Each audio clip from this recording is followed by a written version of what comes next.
Be me, 44, CEO of tech manufacturing company in Texas. MBA from top business school. Worked in tech for 20 years. Built this company from 50 employees to 800 over past 8 years. $200 million in annual revenue, growing 25% year over year. Proud of what we've built, especially the culture. One of the few women CEOs in manufacturing tech. Made it my mission to create inclusive, equitable workplace. Not like the bro culture places I came up in. Company makes industrial automation equipment. About 600 are engineers, technicians, production workers. 200 are office staff, sales, management, administration. Engineering is 85% male, typical for the industry. Been working to change that ratio for years. Implemented comprehensive diversity initiatives. Mandatory bias training, inclusive hiring practices. Women in leadership program, mentorship for women engineers. Equity-based promotion criteria, pay gap audits. Board loves it, investors love the optics. Top company for women in tech manufacturing. Most inclusive employer in Southwest region. Press loves to feature me as woman CEO, changing industry. This quarter's board meeting is next week. Happens every quarter, board reviews performance. Typically boring, financial reports, strategic updates. This time I'm presenting new engineering excellence through equity initiative. $5 million investment over 3 years. New diversity hiring targets, expanded training programs. Restructured promotion pathways to address gender gaps. Excited to share this with the board. They've been supportive of all my diversity work. Morning of the board meeting, unusual email comes in. From the engineering managers, all of them. Subject, request to address board during meeting. Never had department heads asked to present before. We respectfully request 20 minutes to present engineering concerns to the board. Signed by all 6 engineering managers. Feel immediately defensive. This seems like ambush. Call my COO. Did you know about this? Just heard this morning, the engineering leads want to speak. About what, do you know? They said concerns about operations and retention. This is suspicious timing, right before my diversity presentation. Should we allow it or decline the request? COO is quiet, then speaks carefully. They've never asked before, might be important, and declining might look bad if concerns are legitimate. Reluctantly agree to give them 15 minutes after my presentation. Board meeting starts at 2 p.m., all 9 board members present. Plus me, COO, CFO, and now the 6 engineering managers. Get through financial reports, everything looks good. Revenue up, margin strong, growth targets being met. Board is pleased, congratulating the performance. Now it's time for my diversity initiative presentation. I'm excited to present our engineering excellence through equity program. Pull-up slides showing the investment and initiatives. $5 million over 3 years to transform engineering culture. New hiring targets. 50% of engineering hires must be women or minorities. Expanded mentorship programs for underrepresented engineers. Restructured promotion criteria to address historical biases. Show slides with current demographics. Currently, engineering is 85% male, 78% white. This initiative will bring us to 60% male, 60% white within 3 years, creating more equitable representation in technical roles. Board members are nodding, taking notes. Engineering managers sitting in back are stone-faced. Continue with more details about training and programs. Mandatory unconscious bias training for all engineering staff. 100 hours per year of equity and inclusion workshops. Performance reviews will include diversity and inclusion metrics. More slides about accountability and measurement. Managers will be evaluated partly on team diversity improvements. Promotion committees must have diverse representation. Pay decisions will be audited for equity compliance. Finish presentation feeling confident. Any questions from the board? Board members ask supportive questions about implementation timeline, budget allocation, expected outcomes. Then board chair speaks. I believe engineering wanted to present. Yes, we'll hear from them now. The 6 engineering managers stand, move to the front. Lead engineer is Tom Rodriguez, 52, been with company 15 years. Behind him are the other 5 managers, diverse group. 2 white men, 1 black man, 1 Hispanic man, 1 Asian woman, 1 white woman. Tom is holding a thick folder, clearly prepared. Thank you for allowing us to speak.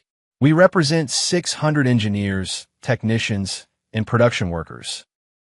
His voice is professional, measured, not aggressive. We're here to present concerns about operational impacts of policies implemented over past 3 years. Feel my stomach drop. This is about the diversity initiatives. Tom clicks to his first slide. It's a graph. This shows engineering headcount over past 5 years. We've grown from 400 to 600 engineers, 50% increase. Next slide. This shows voluntary turnover by year. 3 years ago, 8% annual turnover, industry standard. 2 years ago, 15% turnover, above industry average. Last year, 23% turnover, significantly above average. This year we're on track for 28% turnover. The board members are paying close attention now. We're losing experienced engineers at an alarming rate.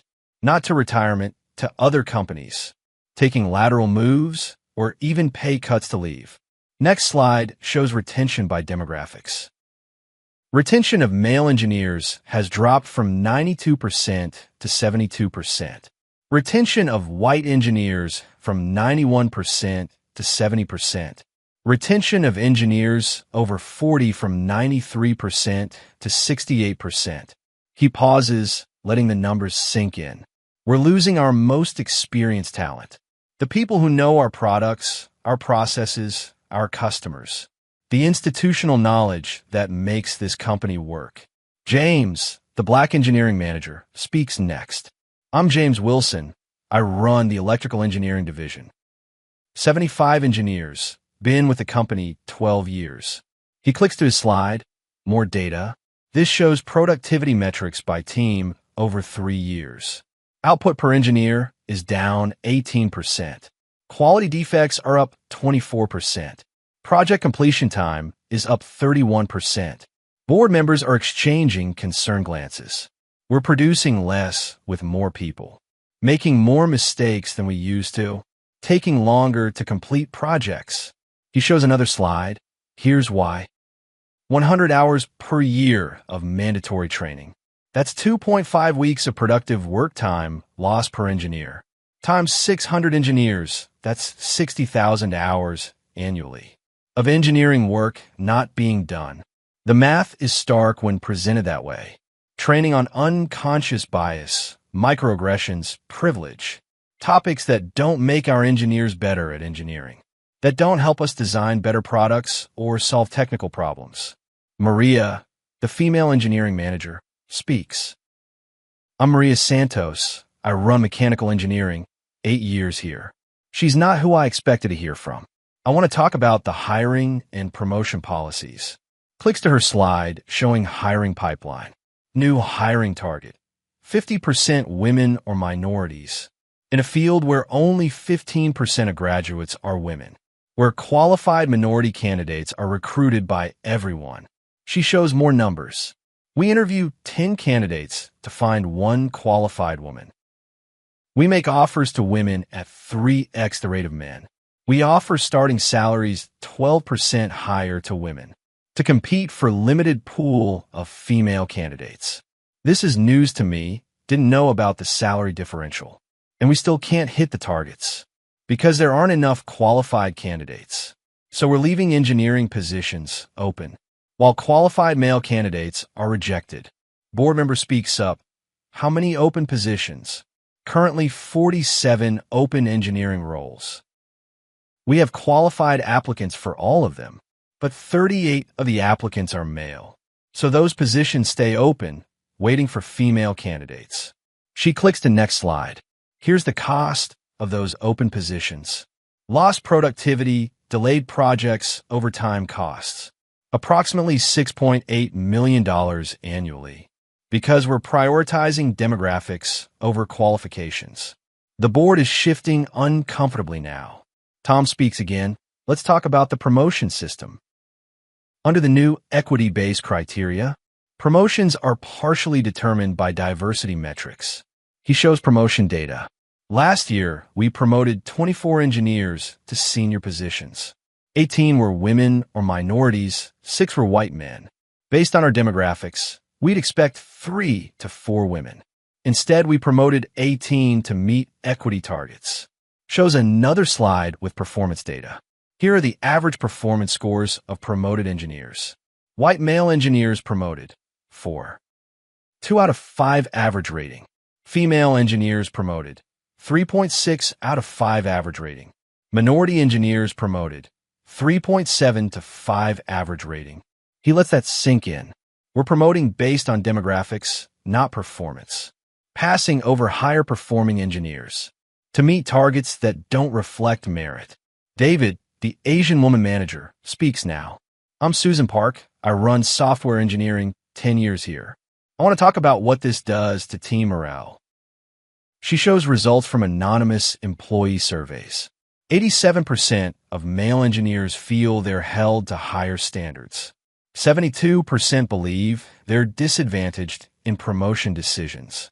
68% are actively looking for other jobs.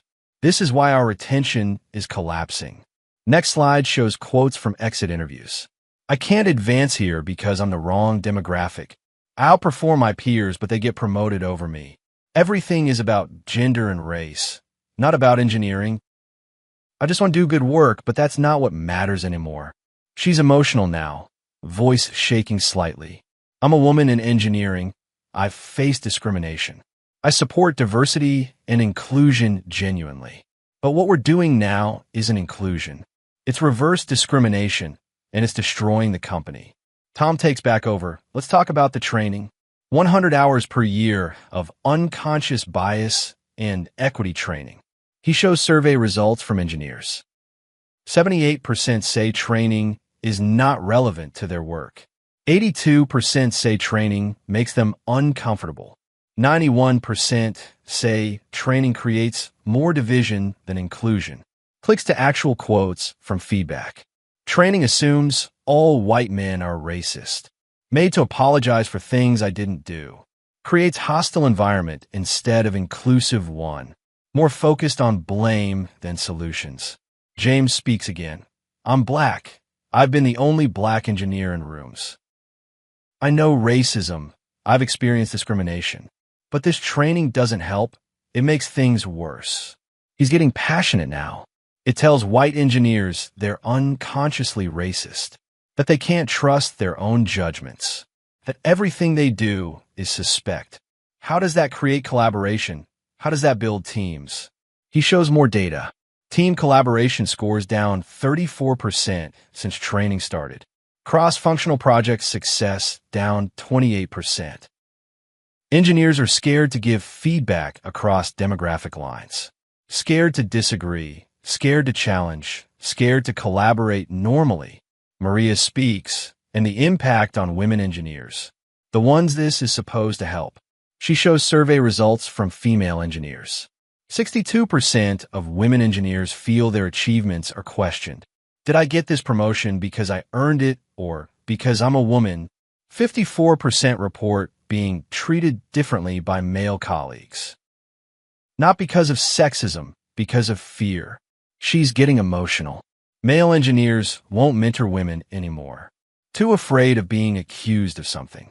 Won't be alone with us. Won't give candid feedback. Won't collaborate freely because everything is a potential HR issue. Tom shows final slides, the financial impact. Here's what these policies cost the company. $6.8 million in lost productivity from open positions. $4.2 million in reduced output from training time. $5 million in quality issues and rework. $8.7 million in recruitment and turnover costs. Total, $23.2 million annually. The number hits the room like a bomb. That's 12% of our annual profit being spent on policies that are making things worse. Not better, worse. He clicks to his final slide. We're not against diversity. We're not against inclusion. We're against these specific policies that don't work, that are destroying morale, driving away talent, costing the company millions while claiming to help. Looks directly at me now. We're engineers. We look at data. The data says these policies are failing. Retention down, productivity down, quality down, costs up. By every measurable metric, we're worse off than before. The room is completely silent, everyone looking at me. Board members are studying the data they presented. My leadership team looks shell-shocked, feel completely blindsided and defensive. Tom, these are complex issues that require context. He nods. We provided context, 47 slides of data and analysis. This isn't anecdotal. This isn't opinion. This is measurable business impact. Board chair speaks up. These numbers are concerning. Do we have counter data showing benefits of the initiatives? Look to my COO. She's shuffling papers. We have metrics on representation improvements, on training completion rates, on diversity hiring percentages. Tom speaks before I can. Those are input metrics. We're showing you output metrics, business results. Representation is up, but performance is down. That's not a success. That's a failure. James adds, and representation is only up because we're losing men. Total engineering headcount is flat. We're just replacing experienced men with junior women. That's not growth. That's substitution. Board member asks, what are you proposing? Tom opens his folder, pulls out a document. We've drafted recommendations from engineering leadership, signed by all 6 managers and 47 senior engineers. Hands copies to each board member. 1. Eliminate hiring quotas. Hire best qualified candidates. 2. Base promotions on performance, not demographics. 3. Reduce mandatory training to 20 hours. Make it relevant. 4. Remove diversity metrics from manager evaluations. 5. Create mentorship programs based on skill, not gender. He continues reading. 6. Anonymous feedback systems to address actual discrimination. 7. Equal standards for all employees regardless of demographics. 8. Focus on engineering excellence, not social engineering. The board is reading through the recommendations. Board chair looks at me. Your thoughts on these proposals? Feel cornered. Everything I've built is being challenged. These recommendations would undermine years of progress, would take us back to the old boys club culture. Tom shakes his head firmly. No, ma'am. With respect, that's not accurate. We're not proposing to eliminate diversity. We're proposing to focus on merit while supporting everyone. Maria speaks. I'm a woman. I don't want to go back to discrimination. But I also don't want to be promoted because of my gender. I want to earn it. I want to know I deserved it. Susan adds, I'm Asian American. I face stereotypes. But the current system creates different problems. Creates resentment, creates division, creates questions about competence. James speaks powerfully. I'm Black. I know discrimination intimately.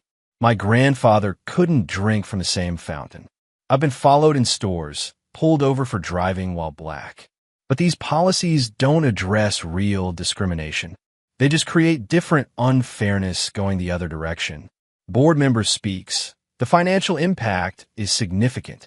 $23 million annually is material to our performance.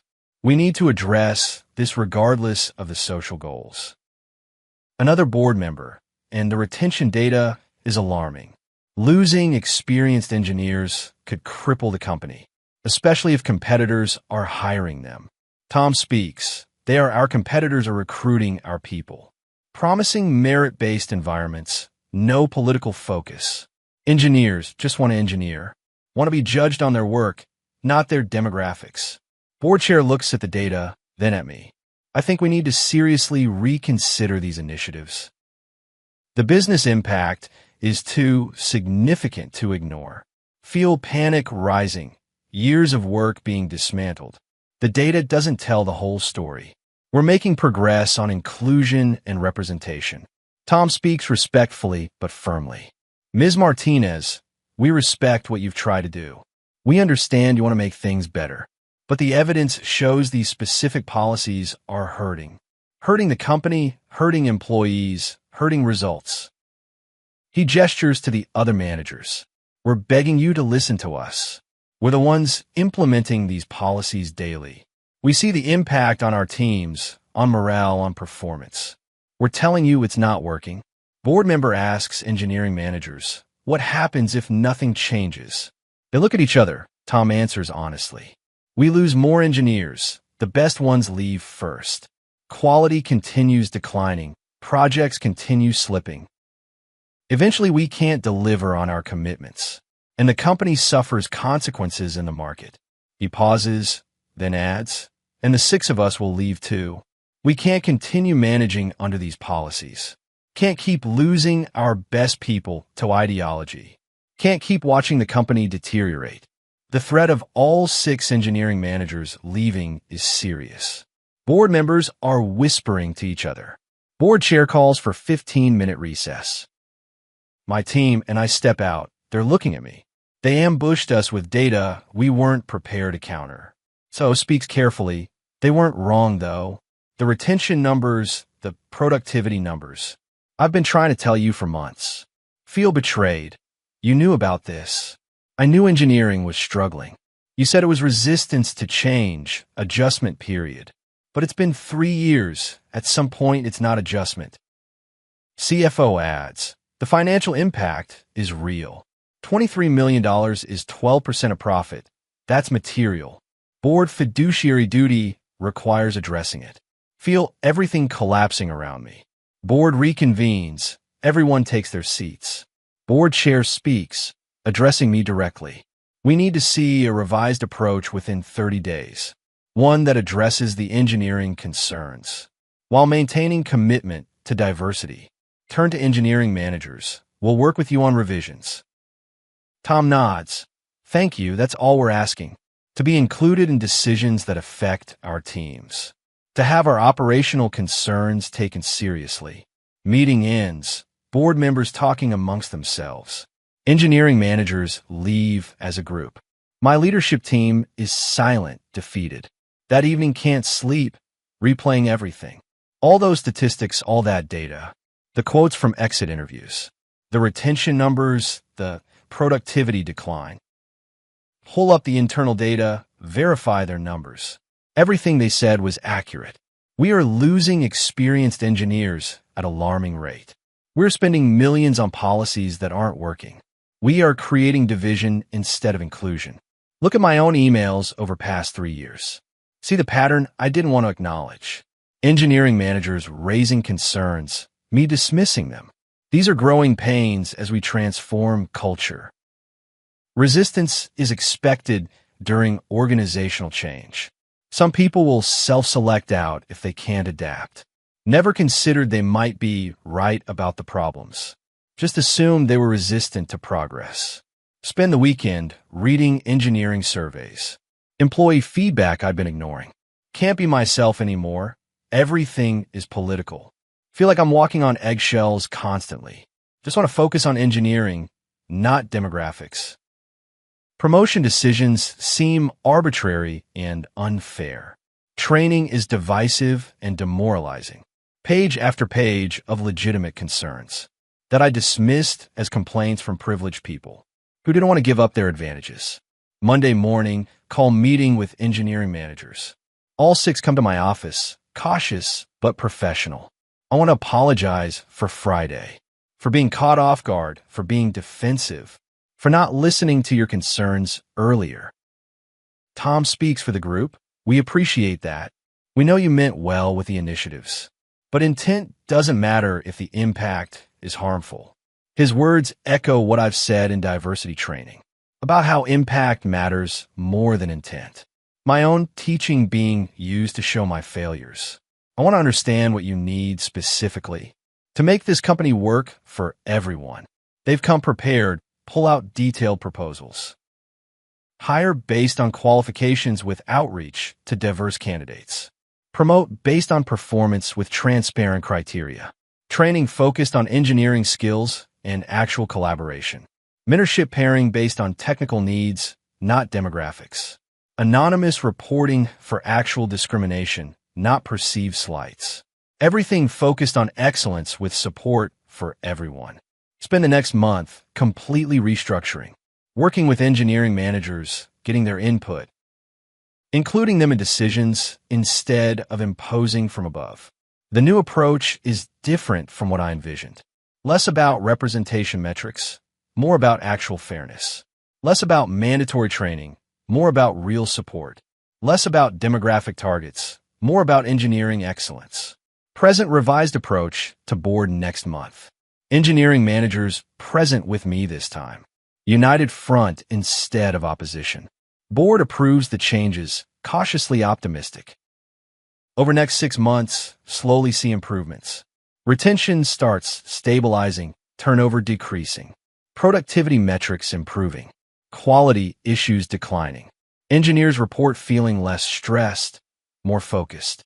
Women engineers report feeling their achievements are recognized, not questioned as diversity hires, but valued for their work. Year after that board meeting, things are notably better. Still have diversity initiatives, but implemented differently.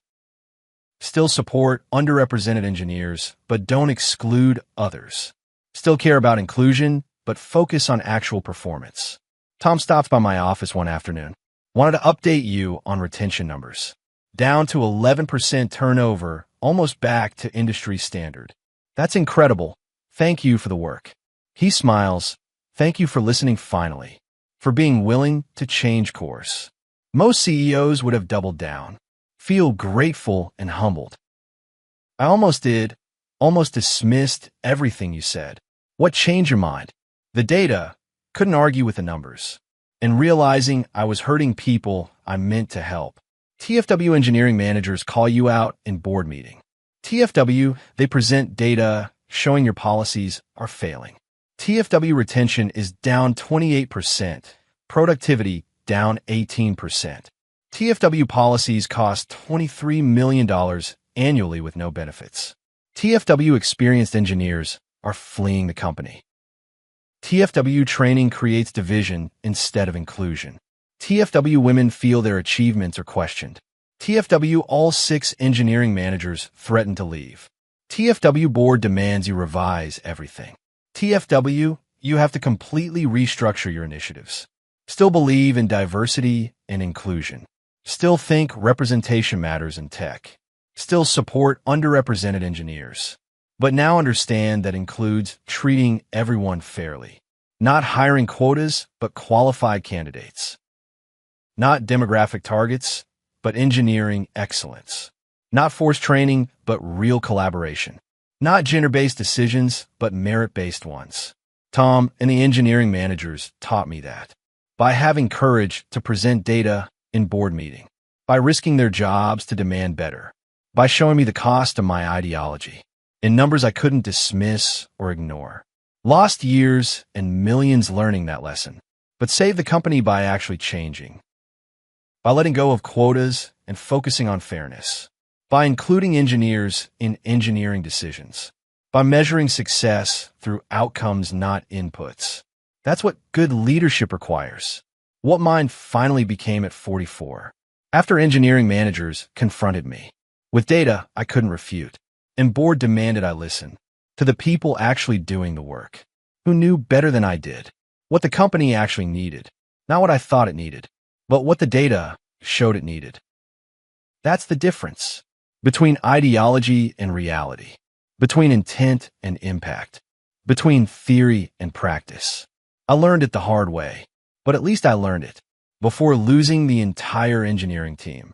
Before destroying the company. With policies that sounded good, but didn't work in reality. Now we focus on what works. On actual fairness for everyone. On engineering excellence with inclusion. On results that matter, not metrics that look good. That's what Tom and his team demanded. What they forced me to see. What saved the company. From my good intentions. They were paving the road. to engineering exodus and business failure, until they stopped me with data and courage. In a board meeting, that changed everything.